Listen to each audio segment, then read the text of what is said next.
So let's have a look at that inventory and see what that note card has to say to us. If we look at the note card and we checked if everything is in, then we read the how-to. Start reselling immediately.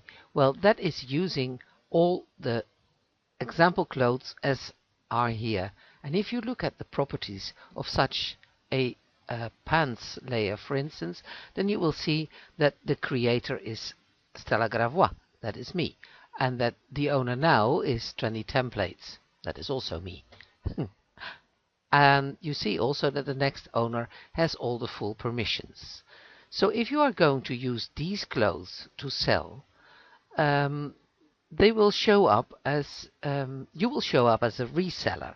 So you will show up as reselling the clothes that are made by Stella. Well, you can make these clothes into your own name.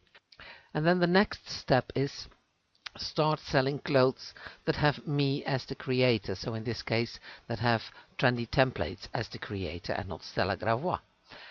What I will start doing is in my inventory here, I go to all items. Let me collapse this one and create a new folder.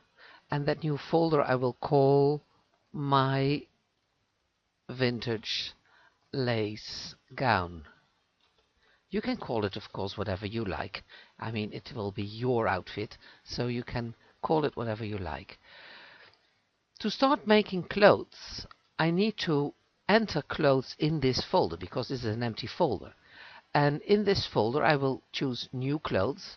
And on the new clothes, I will choose a new shirt. And I will do the same. And I will choose on the new clothes, new pants. And by double clicking, I'm wearing them. And you can see they are, I will click this away, I don't need this, I know how to do it. They are completely white, basic white clothes. I'm going to make these new clothes. I'm going to back to recent items, because I can see in recent items now the folder My Lace Gown and the folder with the templates, the ready-made PNGs that I need to make these new clothes. Good. What I have to do is I can click going into appearance, or what is also easy, if I click the new shirt and I right click and I take edit. That opens the appearance window straight away in editing the shirt. Now, what do we see here? Let me make it a bit smaller so we can have everything at the same time. I can see the shirt, I can see myself, I can see my inventory. The fabric is white, the color is white. If I tint the color like this, okay, you see that I'm wearing a tinted shirt with nothing else than a color added. I will go back to a white one, because what I'm going to do is I'm going to choose the fabric.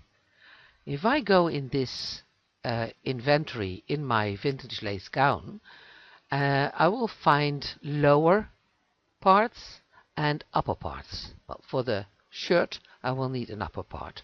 If I look at the file, if I'll double click the file, I will see that this is the upper red. I will see this kind of image. You will see that this has the front. It looks like the template we saw earlier, and this checkered pattern means that it is transparent on the background.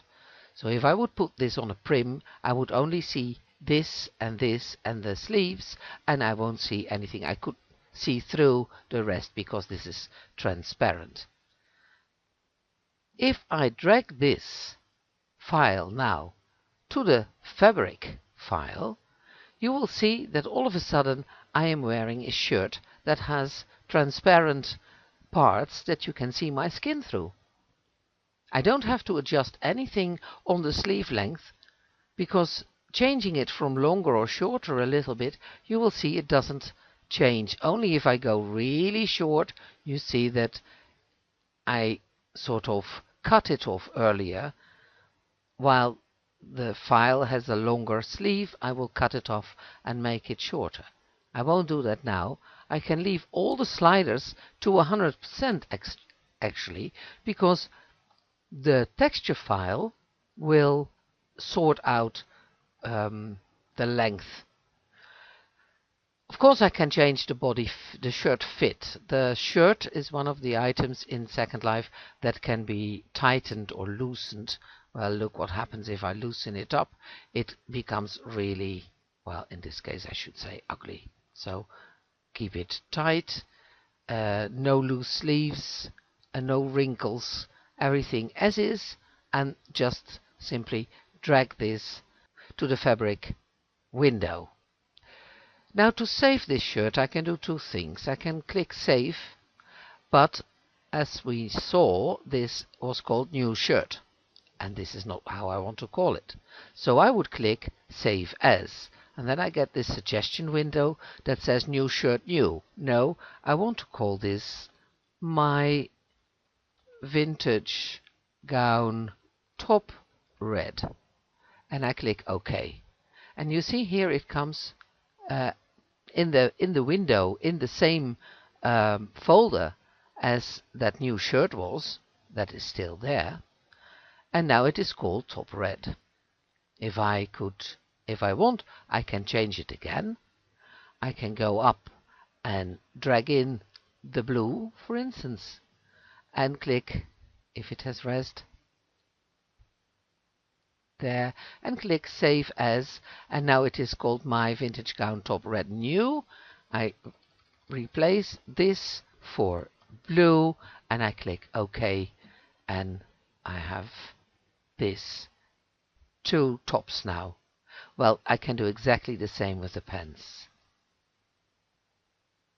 I click Edit, I get the same window, the fabric is empty, the collar is empty, and instead of choosing the upper part, I now will choose the lower part, drag the lower part to the fabric, and click Save As,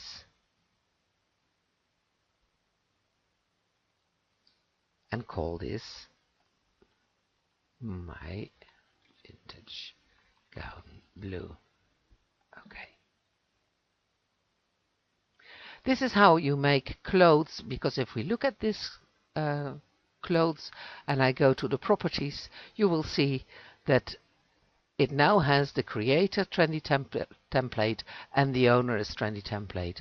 You can see also that the next owner can transfer it, so he or she can give it as a gift but cannot copy it. Mostly these items are being made copy and no transfer, since they can be bought as a gift on the marketplace or in your vendor system, and then having an item in your inventory that is copyable is really comfortable. So you change your properties to copy, and that's it. And now your system clothes, as they are called, these are called system clothes, are ready to be packed and to be sold. In this pack there are no skirt generators included. There is a gift certificate, so you can buy the skirt generator that you like. Instead, you can use the skirts that are here, and again, if you look at the blue one and you look at the properties, you will see that it is full perm. Well, please don't sell it full perm, because you're not allowed to, so take away the transfer, so people can modify it and can copy it. If you have a resizer script that you could put in, then you could take away the modify script and just let it be modified by using the resizer script, and otherwise you leave modify and copy on, that is fine. This will still have Stella Gravois as the creator, but well, that is how it is. So you can wear the blue skirt, or say copy, go to my vintage lace gown and click paste and change the name by clicking rename or F2 and call it my vintage gown skirt blue. There we go.